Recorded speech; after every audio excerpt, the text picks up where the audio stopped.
February 2nd, 3rd, and 4th, Tuesday, Wednesday, and Thursday. This is a funny combination. I would love this combination if I had a kid like this. The sun is in Aquarius and the moon is in Sagittarius. This is what they're like. The moon's in Sagittarius. When you put an Aquarian and a Sag in a room, they love astrology. So they would say things like, my Uranus is squaring my Venus.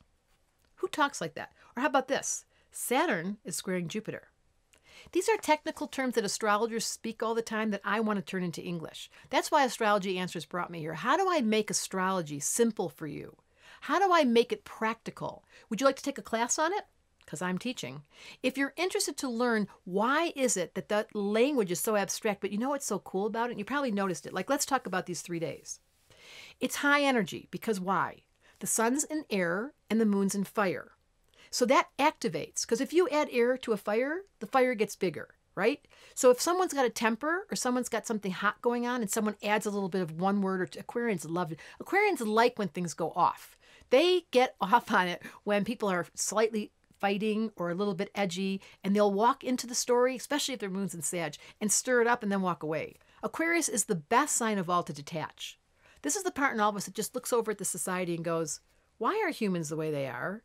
What's the nature of this reality? Why are we born? All those deep questions Aquarians ask, and then they read a little bit of this and a little bit of that. They're the eclectics. And with Moon and Sag, it's like, that is so funny. So if you watch my funny videos, this combination of Sag and Aquarius on my YouTube, if you go to YouTube and just put in Deborah Silverman Sag, Deborah Silverman Aquarius, those are the 2 strangest videos. So I'm giving you permission these 3 days to think about astrology, to ask yourself the question, how weird are you? To let yourself be yourself. Like, just take a minute. Do you feel like in your own skin, you feel comfortable at a party or with your family to just undress and be yourself? I don't mean like undress, but that's what Aquarians are like. Can you just be yourself? So that means some of you don't want to talk at all. Those are the water signs. That means the air people, you love to socialize. The earth people are in the kitchen cleaning. They love to make everything practical and organized. And the fire people are turning on the music and putting up the alcohol and having a party. The question for you is, how comfortable are you in your own skin? This is a very Aquarius Sag question.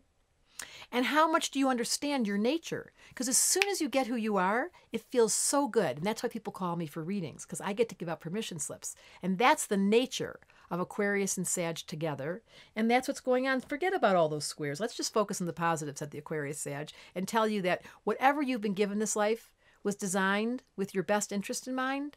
And even if it's really uncomfortable and you're not good at it, you can continue to change just like that with a thought or a phone call or the studying of astrology.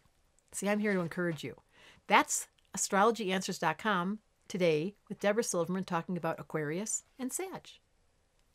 And there's a radio show. So if you're not getting enough of me in this short little video, you go to Deborah Silverman Astrology, push on radio and say, thanks for reminding us, me, that you can go on the radio, Empower Radio, and hear me talk.